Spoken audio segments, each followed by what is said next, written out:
So I go back with this monologue from Your Good Man, Charlie Brown, where Snoopy goes up in his doghouse to fight the Red Baron. And I was terrified. And I go back, and something clicked. I felt something alive in me that I didn't know I had.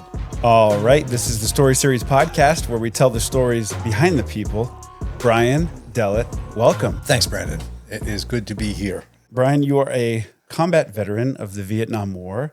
You have an amazing film, theater, and TV career, having worked alongside such legends as Al Pacino, Jim Carrey, Jodie Foster, Laura Linney, Ed Harris, Tim Robbins in projects ranging from Shawshank Redemption to The Truman Show to HBO's The Comeback. All that is really just the tip of the iceberg, though, and I'm thrilled to dig deeper with you. So once again, welcome, Brian. Thank you, brother. Yeah. It's so funny because we've had so many conversations over the years, and to sort of sit here and do this like this. Yes, it's like, okay. And without a cigar in our hand. Yeah, right. Well, you mentioned that there's 4 questions that one can use to start a conversation with a veteran. And I thought that would be a really great way into this conversation. And as long as I've known you and throughout your work on stage, your writing, your screenplays, your short stories that you've written, Vietnam and your combat experience plays a significant role in just your inspiration. It's a recurring theme in your work. And so I thought I like to go back. And so I thought that these questions would be a great way to start. And just to say them for those who don't know, who were you before the service? Who were you in your training? Who were you in the war? And who were you after coming home? And so if we could, with the first one, who were you before the service, Brian? It's funny to turn the question on myself now. It's like, okay. Well, I'll tell you, the thing that's interesting to me just in this very moment is that as creatives, whether you're writing or whatever, you're pulling on things from the past. So, in terms of who I was before the service, it was like a pretty lucky, maybe spoiled a little bit, upper middle class kid in Pennsylvania, eastern Pennsylvania, near Philly, near New York. And, there were problems at the house sometimes or whatever. But looking back, I feel like I was maybe somewhat sheltered, somewhat spoiled, not a lot. But I think let's see, I feel like there was the lessons at hand were not that easy for me to grasp. I had learning issues, reading problem, whatever. And so it was a challenge. And I think my social skills were shaky, So yeah. When you were at that age and someone asked you, what did you want to be when you grow up? Did you have any idea? Oh, good question. Because I think at the time, there were a couple times, if you had asked me when I was like 6 or 7 years old, I would have told you I was going to be a fireman. Oh, really? Yeah. That's what you see, right? Yeah. You kind of, what you're exposed to. Well, I had a book that I wore out called The 5 Little Firemen that was popular in the 50s, the children's book? Children's book with pictures, Yeah. And there's these 5 jolly firemen, whatever. Yeah. But I thought that then, and then to answer the question a little more completely, before the service, what became kind of a realization, if you will, was like I kept getting put into classes for college preparation, and I kept doing badly. And so the idea of going to college was like in junior high school, my parents were like, you're going to go to college. And like, I didn't have the grades. And then I started to not care. And I wouldn't say I was a social deviant, but I just wanted pleasure, So in high school, I really started to just enjoy social life, and I enjoyed being kind of popular with making friends with all different kinds of people and dating girls and drinking beer on the weekends and all that kind of stuff. And so fast forward. So at the end of high school, the war is raging. This is 1967. I just finished high school. I'm not going to college. And my father got me to think about it. My father was a conservative. He also said, he was a World War II vet. He said, I don't know this war now, Vietnam. He said, I don't think this is for us, or this really shouldn't be our war, which at the time surprised me. And plus, I was like, I'm not doing that. I'm not going the Army. No. And so what was interesting was my father was an amazing tennis player, president of his clay court club. And he played with a guy who was a trustee at Rider University. And he was telling this guy, he says, I think my son's going to get drafted soon, And the guy said to him, he said, he can come to Rider this summer. If he can get a C in 3 subjects, he'll become a full-time student in the fall. He'll get a 2S deferment. He won't get drafted.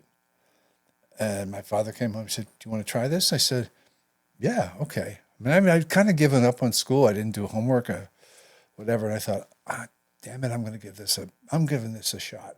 So I go to Rider that summer, took a English composition, Western civilization, introduction to psychology.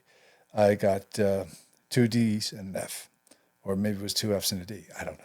It was pretty bad. I was supposed to get a C in each subject. Right. And it was almost kind of like, it reaffirmed what I was saying to my parents through high school. It was like, I don't have the goods. When you were in those classes, was the draft hanging over your head? How much pressure did you feel? Oh, it was a lot then. If you were my age at the time, the lottery didn't come in until 69. I got out of high school in 67. I got drafted in 68 the next year. Now, I could have made a better effort to get into the reserve of the National Guard. A lot of guys were running to do that. Like they'd rather do weekends for 6 years than go to Vietnam or have to pay a high price for a high enlistment to get what they call a theater of operation, go to Europe for 4 years and stuff like that. But I was, when I finished that, I got a job putting up TV antennas for 4 weeks. And then I got a job working in a record store. And then I had a girlfriend at the time that I met at the end of high school, Carol. And so we had romance. Romance was in my life. And then I started working at this record store, and I really thought life is good. I like the record store. I'm listening to music, and plus, even though I was only 18, I could get away with getting in certain bars to have beer with the guys, etc. And she and I would go out on the weekends or whenever we wanted. And I thought, this is great. I actually got a job offer from Mercury Records. The guy who used to come in from that company was coming up from Philadelphia, and he said, you'd be a really good fit at Mercury Records. I said, really? He said, yeah, you make twice as much as you're making here, and I'm going to get you a meeting with our boss. Great. So I go down to see him like the next week, and whatever I did worked. And the guy said, this is great. Let's have you. You're going to come into the company, but oh wait, I'm sorry. What's your draft status? I said 1A, and he went, oh, no, sorry. And the reason that was is employers, because if they give you a job like that, you get drafted, they have to give you the job back when you get out of the service. They didn't want to do that. And your draft status was 1A, which meant what? I'm going. I'm going. That's it. And so that was your draft status, and you said you were at the time enjoying life, working the record store. You had romance, but was that hanging over your head of just like, I'm next in line? Like, what were you? Yeah, were you able to relax and turn off? Well, kind of. Or was it so abstract that it was just like a little bit of both? It was kind of over here, and I just didn't want to pay it any mind. Yeah. Plus, at the time, I don't know where I was thinking this. I thought, well, they can't keep this up forever, Well, they did, and so then was the summer of '68. I'm about to get drafted. And I just went down to the recruiter and said, sign me up. Let's get this over with. Let's move this along. Because I didn't know when they were going to call me. And so I did. And that would lead to the next question, which is like, I'm going into the service and disrupting my life. Yeah. So you approached a recruiter, you kind of ripped the Band-Aid off and said, let's just do that. If it's going to happen, let's just do it now. That's it. Yeah. Huh. Yeah. Wow. Yeah. So obviously you sign up and it takes you into training. Yeah. So who were you during training? This is amazing. Wow, I'm asking this question for years, and now I'm finally having to answer the damn things. So what's interesting was, I don't know if I ever shared this with you. I came up not too long ago with somebody, but I did go down. I wrote a story about this guy. We were in high school together. We weren't that friendly, but we became very good friends in the Army. We went through basic training together, advanced individual training, and we flew over to Vietnam together. And he was in a different outfit than where I was. Anyway, so I went down for what was called pre-induction or something like that. You go down and you get a physical and all that stuff. And then when you sign up to go, you go down. I was near Philadelphia, so we went to Philadelphia, and we went through a whole day of processing, filling out different papers and all this stuff. I can't remember all this stuff you go through. You go through hours of it. And there's probably, 80 or 100 of us in this one group. And I'll never forget, the guy gets us into this, like a big classroom. And everybody raises their hand and takes the oath of allegiance or something like that. I forget what it was called, to be inducted into the service. And he's got everybody's papers in front of him. And he stacks them like that. He looks at us and he goes, "We got you." And my friend and I were going, "Oh shit, what's that mean?" Gotcha. It's like, it just felt like, like we stepped into a trap and we're not getting out of it. That was kind of hit you like, what did I get myself yeah, right, into exactly. here? Well, that was the beginning of those kind of perceptions, because went to Fort Bragg, North Carolina. Like, we left that night on a train, went down to D.C., stopped in D.C. for a couple of hours. The drinking age was 18, so you could go. We went and had some drinks at this bar, went back to the train, took it down to North Carolina, and spent that weekend was Labor Day weekend. And we didn't do anything, really. We just were waiting to have them take us to get uniforms, meet the Smokey the Bear drill sergeants and all that stuff. And then that's when everything kicks in terms of training. And so we did that, and it was the basic training scenario was hard. And I'm not saying that because just it was a big shift, but when I talked about it with other guys, and they said, "Oh, you were at Fort Bragg?" I said, "Yeah." They said, "That's all those guys were airborne Rangers. All those guys, or most of those guys, had already been to Vietnam, so they were tough. They didn't take any shit, but they were also." Most of them, maybe with a couple of exceptions, were fair, and they're just doing the best to get you ready. And they know what you're about. Yeah, to get into. and that was the other thing too. Like for me, coming out of I would call casual high school situation, just let me just get through this. Oh, I like working at the record store. I like my girlfriend. Everything's cool. I got my friends on the weekend. All of that was like now I'm in a structure like I've never been before. And it's everything about like what you're doing at this time. For the first 4 or 6 weeks, we were not allowed to walk anywhere. You had to double time. If you went from here to there, you had to double time. And what does that mean? Like running. Just running. Yeah, right. Like running in place. Or not running in place, but just like, faster pace. Yeah, exactly. And if you didn't, they caught you just walking or something. You're down on the ground doing push-ups. So it was really. And the guy who was my platoon drill sergeant was scary. I think he was damaged from the war already. And, because he would do things like, if he could get away with it, he would hit guys. And there were some guys in our unit that were, I mean, he didn't hit me. He kind of pick on these guys that were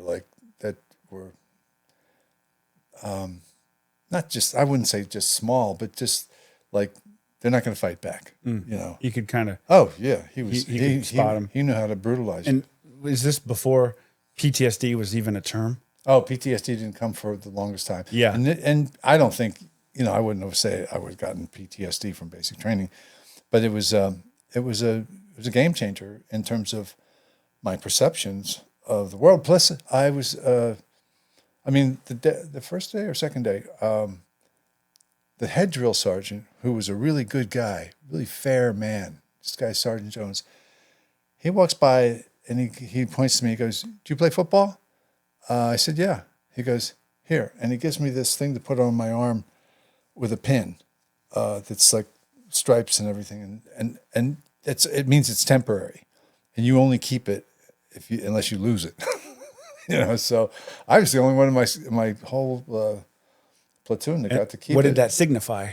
A squad leader. Leader. Yeah, and I felt a real sense of accomplishment. That was like, I don't know, I was proud of it. Yeah. And even though the war was unpopular, I didn't want to go, but I thought, okay. During that initial phase of training, you're going from being living an unstructured life, kind of being undisciplined, to not only being in a structured environment, but discovering you have a knack for it, and that this is something that feels right to you. Yeah. Yeah. Yeah. Yeah. Yeah. No, just on a personal level, personal growth. I was like, I got a kind of not a big ego, but just I got something went up in terms of self-esteem. And then fast forward to February of '69, we got our orders. And then we had this guy who was like just drunken sergeant. He says, "I got the orders for you guys." He's naming up names. Vietnam, Delate, Vietnam, Vietnam. And he enjoyed it. He's like, "Yeah, you're going to Vietnam. You son of a bitches are going to Vietnam. Good luck. Fuck you." It's like, I can't imagine that. He's reading off your name, saying Vietnam. This is where you're going. And my stomach turned upside down. I don't know why. In my fantasy head, I thought, well, there's got to be a couple guys going to Germany or Italy. And there were. It's just I wasn't one of them. Then the next question is, who were you in the war? Okay. I don't know. I think I was kind of a different version of the guy who went into basic training. It was going to be a whole another set of lessons. It was going to be a whole new learning scenario. And yeah, you bring with you what your training is, how to live in the society of the military. Anyway, we end up leaving from McCord Air Force Base. We fly to Honolulu, the Philippines, and then Vietnam. And so it was that thing, that you've seen in the movies where the plane lands and the doors open and the heat comes in. And that's when you know you ain't in Kansas anymore or Pennsylvania. So there's like, that was, and then a guy comes on the plane, he's all tan, this lieutenant, and he's like, "So welcome to Vietnam." And oh my God, it was, that was day one. And I was going to live for the day I would get out of there. And I think also there was like, even before I went, when I knew I was going to go, I don't know if I said this to anyone, but I did think about it, which was, I grew up with lots of different fears, that a lot of us have. And, or some, I don't even know how to explain it, except that when I was going to go over, I thought, if I can get over there and come back, I'll be less fearful. I'll be less fearful. That's it. Not the case. And there were situations over there where you go numb, and there's fear underneath the surface that's going to pop up later. That's PTSD, or that's a PTSD arc. Where it's like a delayed processing. Yeah. Yes. Exactly. And almost out of just day-to-day survival of, I can't take the time to process this right now. I have to keep moving forward. Well, you don't. There's not even that thinking doesn't even come into play. It's just you're psychologically, that's what you do, and that was I would realize that later, and I think so for myself that whole 12 months was just, as I've said in work I've done, it was either terrifying or boring. There was a lot of boredom. You don't hear the word boredom often, but those are two extremes that you just described. Mm-hmm. Could you talk about what was that boredom like? What was the cause for that? Oh, it was the circumstance. It was like we're in a situation where the people there, the Vietnamese, they want to kill you. I'd never been anywhere in my life where people wanted to kill me. Yeah. And it didn't hit me, like it didn't get me from the neck down until, as I put it into my show, both my shows, which was the first night in July where we got there. The smells were really weird. I don't know what I was smelling. Everything was like between sort of the rotting of vegetables and the ocean was nearby, and they're cooking weird food. Not the Vietnamese, us. It was terrible. And get there, and there's like a couple hundred guys. Nobody's been there before. And we have some food. It gets dark. Drink some beer, warm beer. And then we watched this movie from the 60s, but it was about World War II. It was called The Devil's Brigade. And it was like, guys are smoking cigarettes and drinking beer and talking and whatever, trying to watch the movie. It was anyway. Fast forward to the movie's over, and 15, 20 minutes later, while I was sitting with this guy, these two guys, two completely different guys. One was this black guy from Philadelphia. He was. We argued about a cappella music out of Philly, which is, how many people are going to have that conversation, period? And then the other guy on my left was this guy from West Virginia or Mississippi or something like that. And he was gung-ho. He was gung-ho till the rockets came in. And so, because it was 20 minutes after the movie, the movie ends and we all throw our beer cans into these big trash things. So all of a sudden, boom, here come the rockets. And I didn't look around to see where the bunkers were. Because that was part of what you did. Anywhere you went in country, if you went someplace you hadn't been before, the first thing you look for are where the bunkers are. Where's the bunkers? And so I didn't do that. I didn't know. Nobody said, oh, by the way, hey, you guys, these are bunkers. If something happens, this is what you do. And why is that important to locate those? Because if mortars or rockets come in, you that's where you want to go. You want the safety of a bunker.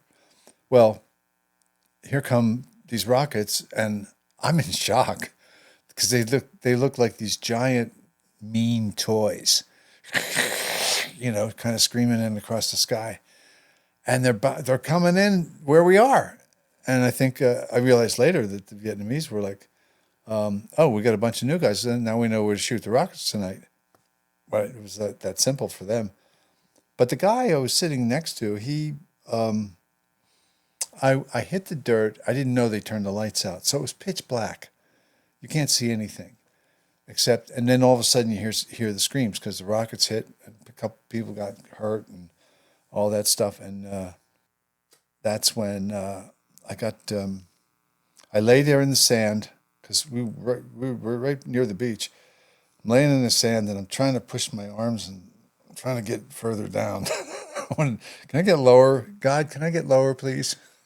I felt like I was this high off the ground and I felt like I was a building waiting to get hit.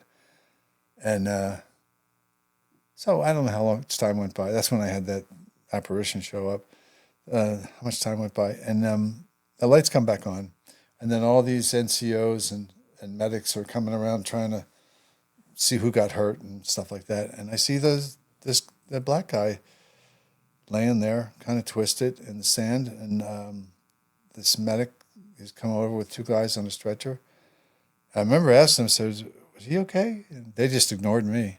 But they took him to this hooch and put him down in the hooch. And I went in. I thought, oh, I wonder how he's doing, And that's when this guy was. I think it's the first time I heard a Boston accent, because he was like, and he was older too. I mean, older. I don't know what older was. I mean, I was 19, and maybe he was 40, and I thought he was 70 or something. And he's like, "What are you looking at?" And I said, "That guy. I was at the movie with that guy." Well, yeah, well, he's dead. You get out of here. I said, "What?" He goes, "He's dead." Because he was yelling at me because I was staring. I didn't know. And so I left, and it was after that, whenever, maybe before that, whatever. There was that kind of epiphany of like, ooh, you can die here very quickly. You can die here in one day, 1 second, 1 minute. I kind of had that little revelation, and I did kind of make a vow that I was going to do the best I could to get home. I mean, of course everybody wants to go home, but, it would be much later where I would have this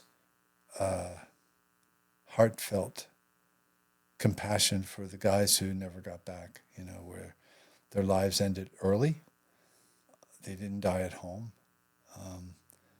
So their lives were incomplete, And that's why, I think what messed me up when I got back was I thought, I can really live now. I didn't realize that coming home with that experience, I wasn't going to get back what I had before. That was gone. I thought I could pick up where I left off. No, it doesn't. Life doesn't work that way. So it didn't for me anyway. And I was really, really. Let me think. There were pockets of disillusion, because I didn't see that much combat. I saw enough, and but when you're in the arena, when you're there, I was with guys who really saw some shit, and I think because you're there and you're in the situation, it's not like later. Guys confide, they'll tell you stuff, and there was a guy who. I put that in the play memorial. There was a guy there who he'd gone to Harvard Business School. I don't know how he got drafted. I would have thought he might have been too old, but he was in the infantry. He was out in the field for 6 weeks, and he hadn't fired his weapon. And his commanding officer said, "You better start participating, or I'm going to court-martial your ass." And he had this thing for his wife that he wrote to every day. She wrote to him. And so he starts stepping into it, getting into it. And then he's like becoming a warrior. He's like becoming fierce. They make him a sergeant. And then this goes on another, a few months later. And they go into a village, and I got this firsthand. They go into this village, and one of his men is upset because one of the guys in their squad got killed. And there was an old man left, and usually after firefights, villages are empty. Nobody's around. He sees this old man, and he was a friend. My friend goes up to stop his man from trying to kill the old man, and then sits the old man down, gives him a cigarette, and puts a full clip in his M16. And he's sitting next to him. He empties it on the old man. So they pulled him out of the field that day. And then the rest of his tour, he was basically handing out blankets. And he was back in a stand-down unit. And it just biding his time till he went home. But it was like, there was things like that where, would I have heard about it if I wasn't there? No, probably not. Because sometimes, even in the throes of a rocket attack, you're in a bunker. It's totally dark, And guys talk. Guys are talking about their days or about certain soldiers who were really brave or situations about, oh, that unit's got it tough, or those guys are just doing guard duty, whatever. And so you pick up a lot. I picked up a lot. I didn't know I was recording it to become a writer, actor, director, etc. None of that was on the radar at the time. And one thing that came up this morning in my writing class, and I put it in there, is that as the weeks and months progressed, and I got near the last, I'll say, third of my tour, I was having more and more trouble writing. I couldn't push the pen on the paper, or I'd get a distressed letter from my girlfriend or my parents. Why aren't you writing? Are you okay? And I go, yeah, I'm just really busy. I'll try and write more tomorrow. And I wouldn't get back to them, and it was so I was already alarming people. You mentioned that your dad was a World War II veteran. Yeah. Either leading up to your time enlisting during training, are you asking him anything about his experience? Like, how should I think about what I'm about to do? Or did you have any kind of dialogue with him? I wish I had. That didn't happen. One time he ventured his opinion about, I don't know about this war, Yeah. But then when I was thinking about officer candidate school, he got kind of excited. He goes, that would be great. I think you should do that. And he was pulling for it. And one of the considerations was I was going to have to give the Army an extra 1.5 to 2 years or something like that. And I was like, I don't want to stay in this Army any more than I have to, which was a consideration. But it's interesting because my father never wrote a letter to me in Vietnam. He never wrote. You mentioned you were writing back home, and your girlfriend back home. You were writing your parents. And my mom would always sign the letters, Mom and Dad. But she was the one writing. She was the one writing. He never wrote a letter. Do you think your dad knew how to talk about his experience? Because sometimes you hear about guys that just they've gone through something and they don't talk about it. No. And do you think he didn't know how to communicate about it? Pretty much. I think that's it. Yeah. Yeah, he didn't. I mean, there were some things I got out of him was after I got back that I was curious about, and he spoke a little bit about it. But there was a whole bunch of stuff I was curious about that I didn't even know how to ask at the time, And by the time I got really kind of like focused on this stuff after 2001, then he passed away in 92, so that wasn't going to happen. But it was interesting because when he, I at the time I took it for granted, like, oh, my father he's not a letter writer. But it wasn't until I was in psychoanalysis in 78 and I got pressed by the psychoanalyst who was saying to me, who wrote to you over there? I said, oh, my girlfriend and my parents. Oh, did your parents write together or separately? Oh, my mom wrote for both of them. Oh, when did your father write to you? Well, he's not a letter writer. So, no, my mom wrote for both of us. Well, he must have written to you sometime. And I started to flare. I said, no, he doesn't write. He didn't write. He didn't write to you on your birthday, or he didn't write to you in the hospital? He never fucking wrote. And I got in touch with the anger and the hurt that came out of it. It was in that psychological session and that's when I got an idea that, oh, wait a minute, there's stuff under the surface in all of us for different reasons. And that was really, that was powerful. And interestingly enough, I think that was 1978. I think it was like 6 months later. Because when I got in touch with the anger, I was boiling for weeks, for months. And I finally settled down with it, and we were down the Jersey Shore. My parents had this little house there that they would go to on weekends or in the summer. So I'm there after dinner, and my mom and the gal I was with at the time, Peggy, they were out in the other room or something. I said to my father, I said, Dad, you never wrote to me in Vietnam. And it was, that shot in Mike Nichols' movie, The Graduate, where we see Anne Bancroft, she shrinks. Oh, where Dustin Hoffman sees her in that moment. this is like Act 3. He breaks in the house or something. Yeah, and he tells she's crying. the daughter that the affair he's been having is with her mother, right? Well, she shrinks. I swear to God, I said that. I looked at my dad, and it was almost like that. It was just like he was like, his humanness was never so clear, and the anger just kind of went away. And he said, "There wasn't a day that I wasn't thinking about you." I said, "Okay," and that was it. We went on, and I'm glad that I said what I said. I'm glad I got in touch with those hard feelings, which was an indicator that there were more to come, you know. And What year did you say that to him? that would have been like 8 or 9 years after the fact. So I got home After coming home? Yeah, I got home in 70. I think that's just, and you had already by then begun some healing process, right? You mentioned psychoanalysis. Yeah. It's just interesting that you brought it out of your dad.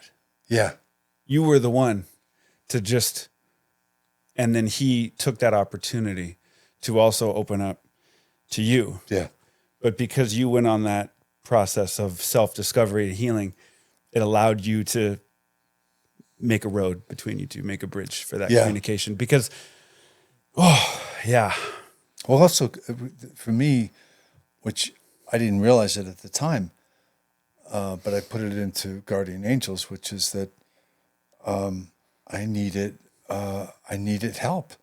I was a madman when I got back from Vietnam. I was just like banging into walls emotionally, just so confused, and I was confusing the people around me. So that when I was like, okay, college, oh, you mean like that thing I tried back in '67? I'm going to do that again, and somehow or another, I had the wherewithal to take 2 classes. One was a reading class, and one was an English grammar class. No credits, but I took them that summer before I would start school, and that was a blessing. If I hadn't done that, I'm not sure how things would have turned out. But then, you know, once I got into school, once I was in college, and now I had a good work ethic from the service, and now I had better tools to deal with, to read. I could really move. I could change my reading habits. I didn't have to read so slowly. I could read fast. I could read for texts. I could ask questions. I didn't have those tools before, and so I became enthusiastic. I became an achiever, Hello, oh my God, it was incredible. Yeah, so that was a game changer. So like, I'm already into the last question, which is like, what was it like when you got back? Who are you after you came home? Yeah, I mean, I was a madman for close to a year, and hanging around with a lot of X-rated people, and not, just like drinking, getting high, whatever, just wasting time. Yeah. And then when I got into school, I found a purpose. I found like I really liked. I learned to listen, and I listened to learn. I put that into play. Yes. Yeah. And you had, and I brought this up on the podcast before, but you had told me that where there was a time where you studied other cultures, and that, like the samurai, for example, before they learned how to use a sword, they had to master an art form because they felt like it was important to have an outlet for what they would eventually experience in battle. When they came home, they could paint and have a release. Right. And so did you find that with acting and writing? I did, but I wasn't conscious of it in that way.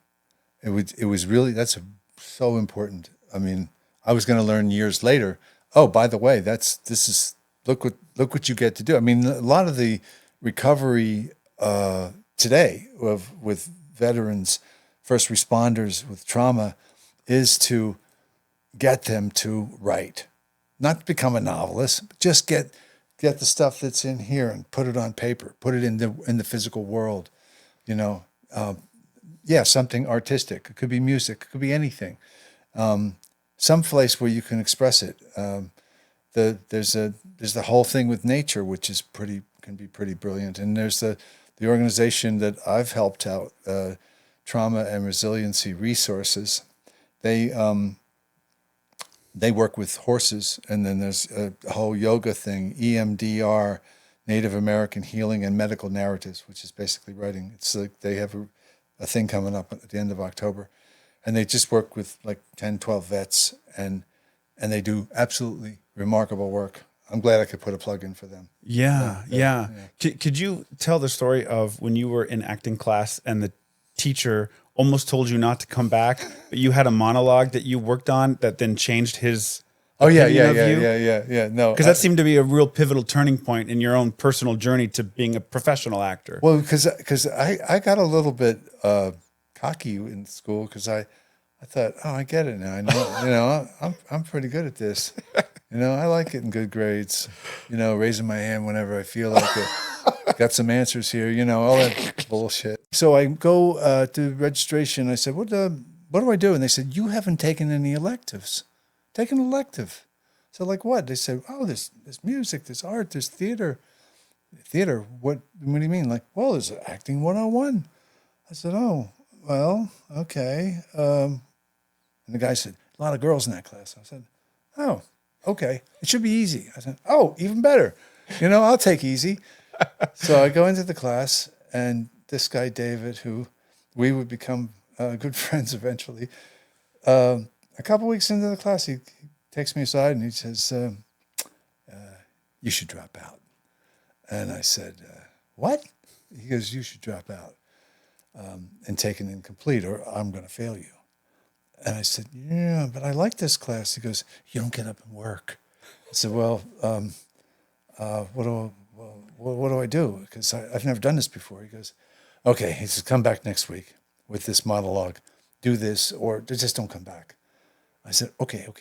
So I go back with this monologue from You're a Good Man, Charlie Brown, where Snoopy goes up in his doghouse to fight the Red Baron. And I was terrified.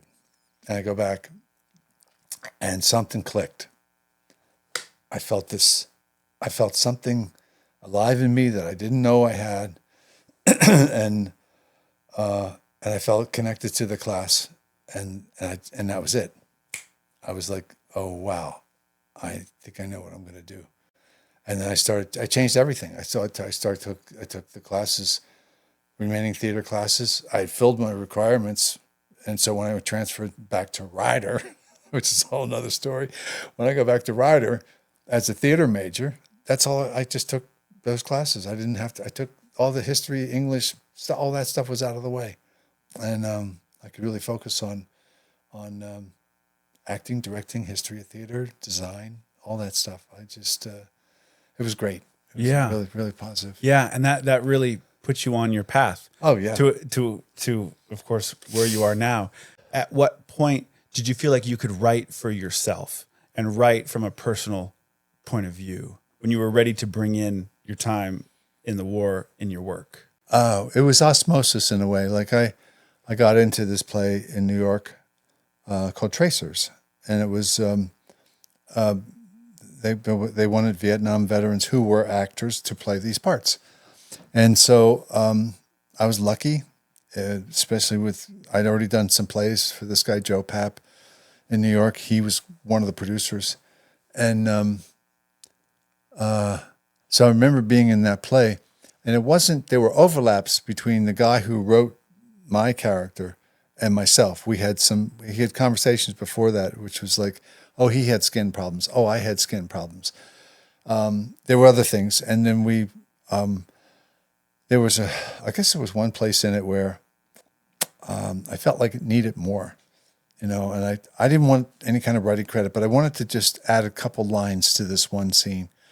And the guy, long story, he finally went with it and said, yeah, okay.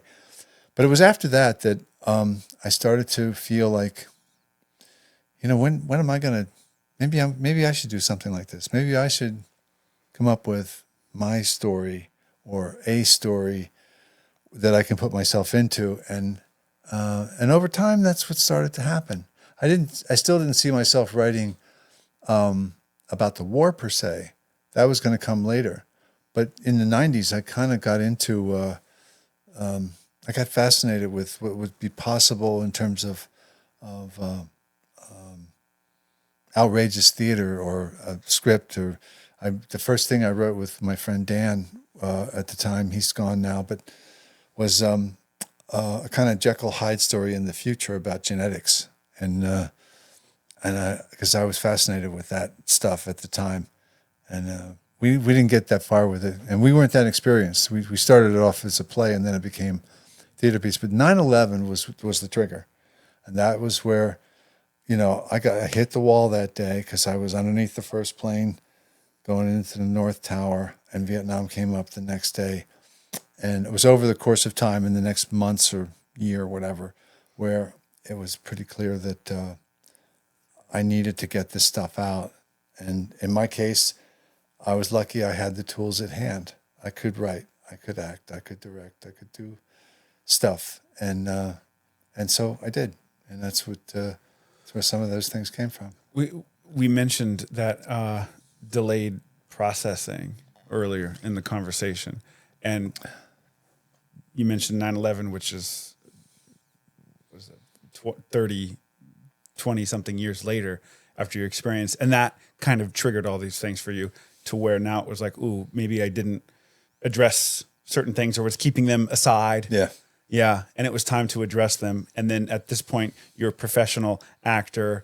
You've written, and now you're like, I think I have a way to bring them out of me in a way that I can maybe heal and grow. Yeah. And that's what you started to do. Yeah. And I think, I think I was lucky, and I've got a huge debt of gratitude to the Actors Studio in New York and here. But in New York, I developed the play Memorial Day, which is about a guy on the verge of suicide. Now, I brought who I am to it, but I created characters. I created a character, not me, a guy who had been moving furniture for 30 years and is at the end of his rope and has treated his ex-wife and daughter badly, and then has this ghost character that has been following him, trying to get him to just leap over to the other side with her and die. And that was based on that apparition I had experienced the first night in July in the rocket attack. And I guess, that was the thing. I'm dropping names. Ellen Burstyn, Harvey Keitel, all those people, Al, they were so encouraging and generous, and people that I revered. Norman Mailer, after I'm just starting to put some stories together for a session, it's not even a play yet. He goes, "Don't stop doing this. Don't you stop doing this." You understand? And Eli Wallach, another one. Whoa. And I'm good friends with his daughters. Same thing. I didn't know you met Norman Mailer. Oh yeah, a few times. Oh my gosh. Yeah. He's World War II veteran and wrote Naked and the Dead. Yes. And then of course many novels after. But really, wow, what was he like? No, he was terrific with me. Anyway, I didn't have like long conversations with him, but he saw what I was starting to do. Yeah, as a fellow veteran. Right, Yeah. like he understood completely.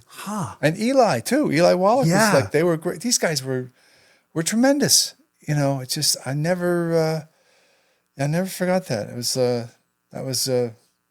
that was amazing. And what did they when Norman Mailer said, "Don't stop doing this"? Were you showing them a work in progress? I was taking in stories. They were just sketched out. They weren't even scenes yet. I'll never forget. I took one into to work on with Ellen Burstyn, and she was always direct, but she could be kind too. But she was always honest. Yeah. And I remember this one time she said, Brian, we know that you get it, but we don't get it. You need to go back and work on it and bring it back so that we get it. And I was like, I kind of knew it. As soon as she said it, I was like, God damn it, I thought I had that one. That's the thing with a good note. You secretly know that it resonates. The even bell if of you truth don't- goes off, like that. Just so you know, you're hit. It's like, okay, oh man. So I had and then when I Memorial Day, as you know, I took it to Vietnam, and I did it in front of the former enemy, and it was Dr. Tick made that happen. He got me. First of all, I didn't want to go. He saw a workshop of Memorial Day and was like, "Oh, you should take this to Vietnam," and I was like, kidding? No. You'd never gone back. No, right? I mean, Up no, until that point. no, and there's no reason in your mind. No, and what he did was he came back a couple of weeks later. He wanted to see it again. He was enthralled, and he brought back a couple of Vietnam veterans. I think maybe there were three of them. One woman, two men, Vietnam veterans, and they were therapists, and they had been back to Vietnam, and they saw it and they said, "Go to Vietnam. You should take this play to Vietnam." And that's when the seed was really planted. And then, and when they suggested that to you, why? Why did they think that it was important for you to take that to Vietnam? Well, apparently Dr. Tick was telling me that the Vietnamese at this time were more curious about the American point of view than they'd ever been before. And because I was thinking, why would they want to see this? This is from an American point of view about fighting them. And and then I got like sponsorship to go on the first trip. My late wife, went with me on that trip. It was for a couple of weeks, like 2.5 weeks. It was a long trip where there were like 8 vets, 1 widow, a couple psychologists, and we went to where everybody had been stationed. So we were all over Vietnam, and we ended up in Hanoi. We were in Saigon for the first couple of days, and then ended up in Hanoi. Whatever the last 2-3 days we were there, the first trip. With that, I want to ask you one last question that we didn't talk about up front, which is, who are you today? Mm-hmm. Okay. Wow. Who am I today? I think I'm more of a seeker than I've ever been before. I think I've been a seeker for a long time, but I'm clear about that as a purpose. I was going to say I want to be recognized, but that, not really. I mean, yes, that's all cool. I've had that happen before, but I want to reach people. I want to reach people. It could be my work, it could be your work, it could be whatever, but I want to reach people as much as possible, and I want to be reachable. You know, that could be on any scale you say. It could be reachable with me and my daughter. It could be reachable with anybody in my life or people that are not in my life.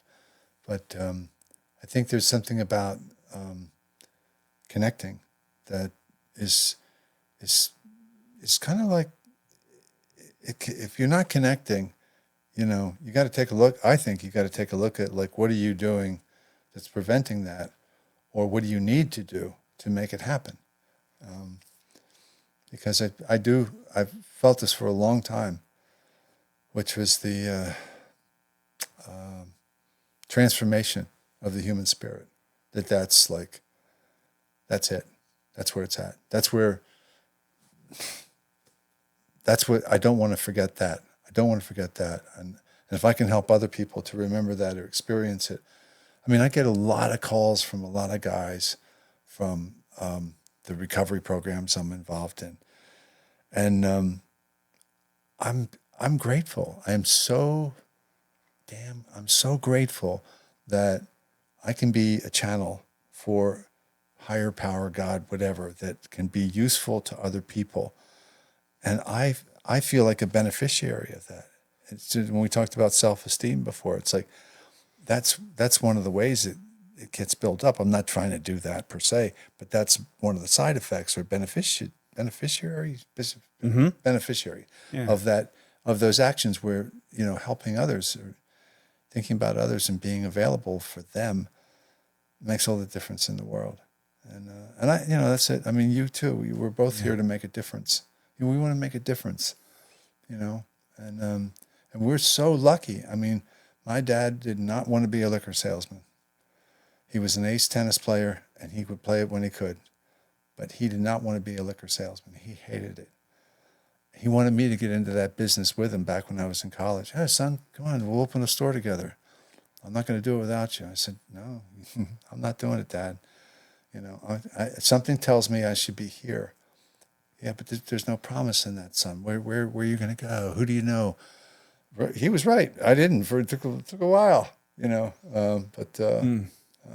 Anyway, I'm grateful that whatever we both have been able to kind of carve out these pathways for ourselves. Because you're ascending still, buddy. Oh, thank you, Brian. Yeah. Well, you mentioned reachable. You have definitely been reachable to me, and consistently. You know, as a friend, but also just as someone where I can go and get advice when I need it. And before we go, I always ask everybody this question. It's called the rule I break. And so every industry has rules, and some are there for a reason, and some are just begging to be broken. So what's a rule in your field that you don't follow or believe in? The consciousness of no. Like right now, I've got this screenplay of Memorial Day that used to be the play. Is now a screenplay for animation and film. All I'm getting is, it's really good, but nobody's going to make a war movie in animation. Okay, well, then I keep reading about these movies or TV shows that like, oh no, they said no here, they said no there, they said no, and I was like, oh wait a minute, they suddenly made it. It could be you could talk about so many movies like that, and I thought, you know what, I'm not going to listen to no. I've got good material. People read it and they go, this is really good. And I won this Screenwriters Award in June in New York for that piece. And I thought, yeah, I'm not. No. So to answer the question, the rule I break, or I've learned to break, because for a long time people said no. I go, oh, okay. And now people say no, and I go, okay, I'll be back, or I'm going someplace else. I'm not done. And part of that is I've got to hold on to my will and determination in terms of the purpose I spoke about before, because I want to move these things forward. I want to reach people, not just in a conversation, but I want to reach them with my work, and let that have its impact. I always like to end with a rapid fire round. 5 questions. Say as much or as little as you like. What was the last book you read? Oh, The Women by Kristen Hanna. It's really good. It captures that time from like 65 into the 70s and 82, 83. No, wait, even further. No, whatever, in the 80s. It was really cool because I was in the hospital myself over there, and it was really very moving in terms of the camaraderie that the women had as much as the men. And so it's a winner in that respect. What's a movie you love rewatching? Oh, let me see. Yeah, that's a long list. Love rewatching. Well, Chinatown. Yeah. Paths of Glory. Yeah, Ben-Hur. Stanley Kubrick's movies. Same. Yeah. It's just one of my favorite memories of just us hanging out is one time we both went to the cigar shop at the same time, which was not uncommon. Sometimes we planned it, sometimes we didn't. But this was an evening, and I think Zach was there, and they were starting to show the bridge over River Kwai. Right. And it was like this perfect kind of Thursday evening where it was kind of quiet. Zach was willing to hang out a little bit longer. Yeah. And we got fresh cigars and we were watching it. And you were talking to me through that movie, certain points where you would say, hey, notice this. Or I'm not going to remember exactly, but there was a scene where, is it Alec Guinness? And then who's the opposite? Who's like the enemy? Sesshu Hayakawa, who played the Japanese colonel. Yeah, is he the one where there was a scene where he looks up at the sun and just looks down and then walks away because Alec Guinness is kind of standing defiantly, but he's not going to move. Right. And so instead of a line of dialogue, that his Yeah. quote unquote enemy in the film Yeah. looks up at the sun, realizes, oh, he's going to bake out here in Yeah. the sun, but he doesn't say a word. That's It's right. with a look. And you pointed that out to me. And I still remember that it was Yeah. just a great movie experience. And it was my first time seeing it. We're there smoking cigars and it's Oh, just, that's cool. I love that. The best years of our lives. I still watch it probably once a year. Yeah. It's a little creaky in places now, but there's so many nuggets of truth and beauty in it that will make it timeless. If it wasn't this, what's another career field you could see yourself in? I don't know because I never really tried it out, but I've always been fascinated with glass. And I would look into the Like idea an artistic? of glass blowing. Like, I mean, I don't have a vast glass collection. I like gemstones. My parents had some really nice glassware growing up, and I don't know. I just, it's really something that I find fascinating. I was in a museum in Paris with my wife and my daughter after her high school graduation. We were in the Petit Palais, the small museum in Paris. Oh man, I'm not going to remember his name. He was a big deal in France back in the 1800s. He made all kinds of glass. He had a couple hundred people working for him. He was like a mini Henry Ford in that world at the time. He did unusual things. He sent all his employees' kids for educations and stuff. Like this is the 1860s or 50s. And Gallet, whatever. Anyway, that was. It just gets my attention. I mean, if I see fine piece of glass or a fine piece of ceramic, you stop. it makes me it. pause. Huh. Yeah, in the best way. Worst piece of advice you've ever received? The first time I went to Ryder, after that summer of high school, after high school that summer, to try and get into college, I sat down with the dean, and he said to me, "Son, you're just not college material. You should think about a trade school." And I said, "Yeah, I tried to tell my parents." I wasn't disagreeing with them, but it's like, yeah, right. Yeah, I'm kind of stupid, and I should get the hell out of here. And what's interesting, I didn't think. Tell me if I've told you. Well, you can tell me later. Yeah. You repeat yourself. No, which was I go to this Bucks County Community College. I do that 2 years, and then I do the next 2 years at Ryder. Got to do a semester at Princeton in the Carter Theater there.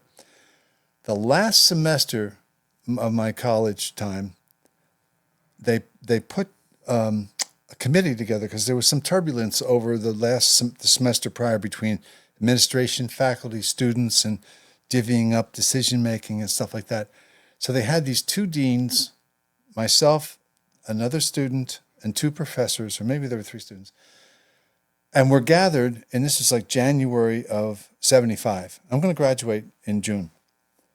And they pulled us all together because they wanted us to decide with this list they had of who was going to stay and who was going to go, of students who were on probation.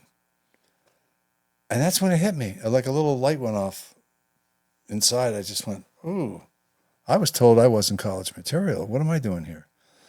I raised my hand and I said to this dean, who we were friendly, this Dean Iorio, he was a great guy. I said, I told him, I said, well, I was here back in 67 and I was told that I was not college material, and I'm sitting here today with you guys to decide who stays and who goes.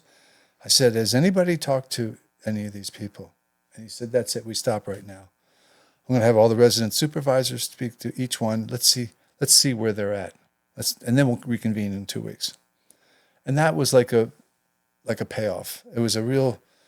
I had no idea that advice, which was the worst advice. You're not college material, but I bought into it at the time. I was like, oh yeah, Oh no, I'm not. You're right. I'm not college material. Wow. So anyway, that was it. And finally, best piece of advice you've ever received? Succeed or fail, but don't quit. Succeed or fail, but don't quit. Where did that come from? Came from prayer meditation. It's not something I read. I don't think it might be, but no, it came from I don't know what to call it, some divine source, and I've passed that on to other people, and friends who've been on that verge. I have anyway, where it's like, do I want to give this up? Do I want to walk away, or am I willing to take the course, go the course, and fail or succeed? And that's. And I have to say, I think even before those words came to mind, I was doing that because I took jobs that were not good. They were just, I didn't want to do them. Sometimes it was for the money and whatever. But I'd stay the course. And I didn't. I mean, I would try and protect myself as an artist if I had to, but for the most part, it was I wanted to do the best I could, and then move on, And sometimes I had incredibly beautiful experiences with really great people. And sometimes it just was like, let me get out of here. I want to get out of here.